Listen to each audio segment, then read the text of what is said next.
Jamani ndugu zangu, tusije kulaumiana. Jamani ndugu zangu, tusije kulaumiana. Huyu mjeshi aliyejitokeza leo kudai nchi ipinduliwe, huyu mjeshi na imani hayuko peke yake, wako wengi. Na usiseme huyu sio mwanajeshi, ni mwanajeshi. Wengine wanasema kama ni mwanajeshi wa JWTZ mbona kofia haihusiani? Ile kofia ni kofia maalum za vikosi vya anga. Angalia ile nembo, ni nembo ya vikosi vya anga. Maana yake ni kwamba wanajeshi wanataka kuchukua nchi yetu. Na sipingani nao, ila naamini kitakuja kutokea, manake hawa serikali wanaweza wasikubali ikaje kutokea vita. Kwa sababu hawa wanajeshi wanaitwa JWTZ, jeshi la wananchi. Kwa hiyo nadhani watakuwa kinyume na polisi, kwa sababu polisi ni jeshi la serikali, ila JWTZ ni jeshi la wananchi. Kwa hiyo wanajeshi watakuwa upande wa wananchi siku ya maandamano.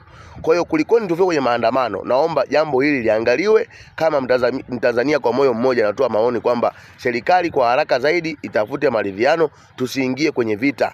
Kwa sababu tusiishi katika hali ya kusema kwamba tutakomesha maandamano, tutawapiga watu virungu. Ipo siku moja watu huwa wanachoka. Na sisi wananchi tuko wengi kuliko polisi. Kwa hiyo kikubwa zaidi naomba serikali itafute maridhiano, tusiishi katika hali ya kutishiana wala kutishiwa. Kwa hiyo naomba Mungu asaidie rais wetu aweze kuangalia namna ya kufanya. Mimi nilivyoona taarifa ya huyu mwanajeshi nimechanganyikiwa na nimeogopa sana.